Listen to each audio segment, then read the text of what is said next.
Welcome to CTVR's The Hot Take. I'm David Corzo, research analyst at CTVR. Today, we bring you a very special conversation with the grand winners of the Earth Prize 2025, a global competition organized by the Earth Prize Foundation, founded by Ireland's Peter McGarry to empower the next generation of global changemakers. The Earth Prize invites students aged 13 to 19 to develop solutions to the world's most pressing environmental challenges, rewarding the best ideas with $100,000, mentorship, and incubation.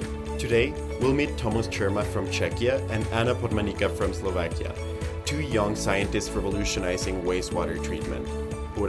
Their project is developing a hybrid solution that uses cold plasma and photocatalysis to break down pharmaceuticals and other harmful chemicals in wastewater. While photocatalysis and cold plasma water purification solutions have been studied separately, Pura's innovative combination of these two technologies is a pioneering advance.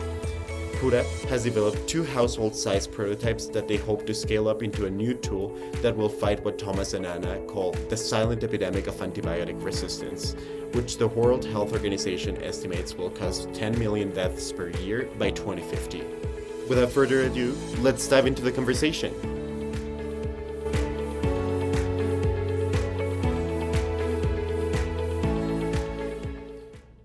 Okay, so you've both used the term silent epidemic to describe kind of like the bigger part of this problem, right? What do you mean by that? And why is this such a serious issue?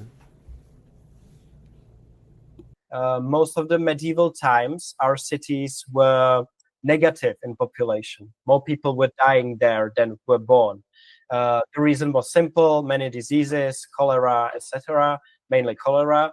And because there was no wastewater management, it was just thrown in the river. And they relied on migration, that more people came to the city than died there. Then soap was discovered, water was cleaned, we had the population boom.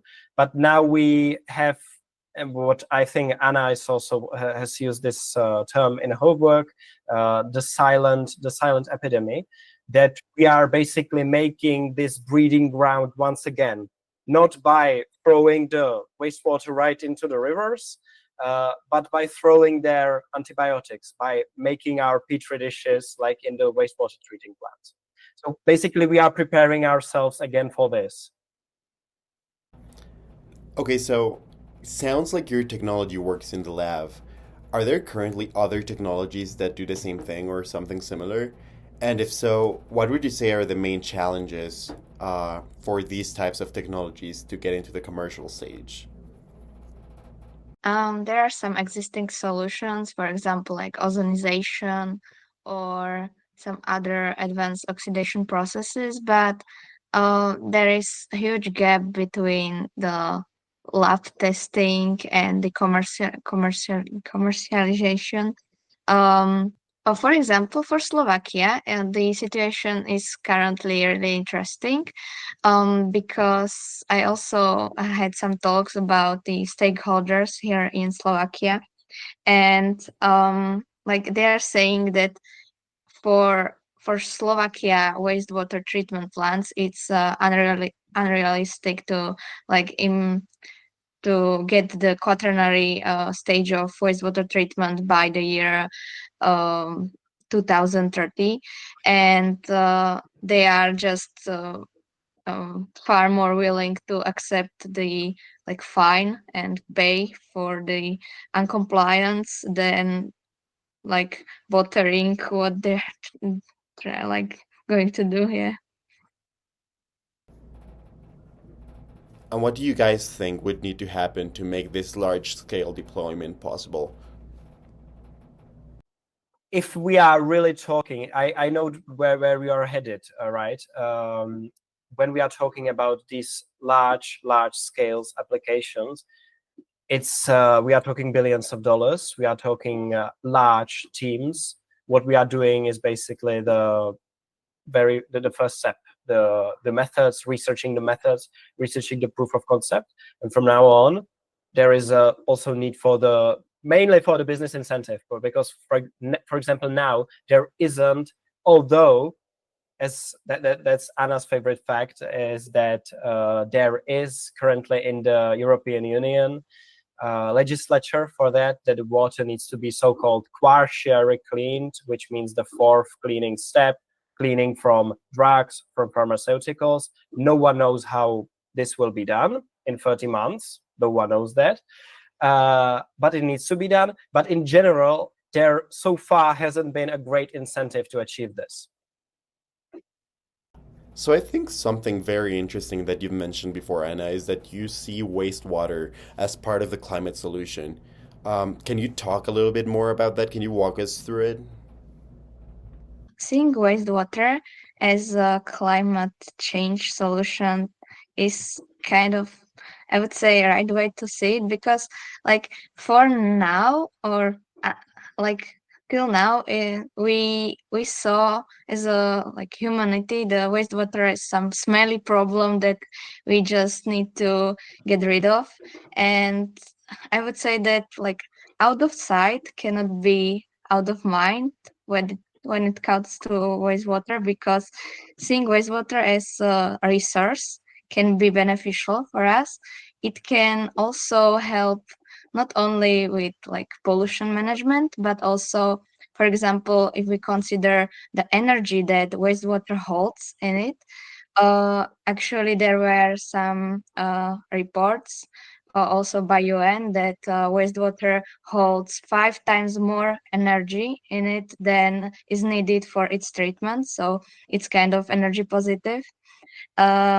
And also the nutrients that can be recycled from wastewater are able to offset our need of artificial fertilizers, and that way also the emissions that are coming from these industries.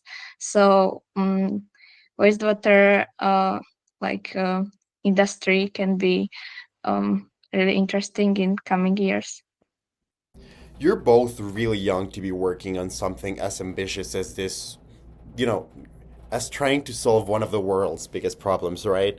Um, which role do you see our generation performing in kind of like the overall battle against climate change and generally like the whole environmental crisis we're facing right now? But I honestly think that our generation is like the same as every other, right? Our time is quicker. Like we have social media, we have phones, the communication is faster. Our era is faster, but there are still many people who care. There are still many people who are active, who actively want to change the world, and the opportunities have never been better than now. So yes, I think there are lots of people. For example, I don't know so much in my school, but we have a large active community in Czechia, and yes, there are many people who care. There are people who start research, high-profile research in high school, who do amazing things, and I think this generation has just the same amazing potential as any other generation before us.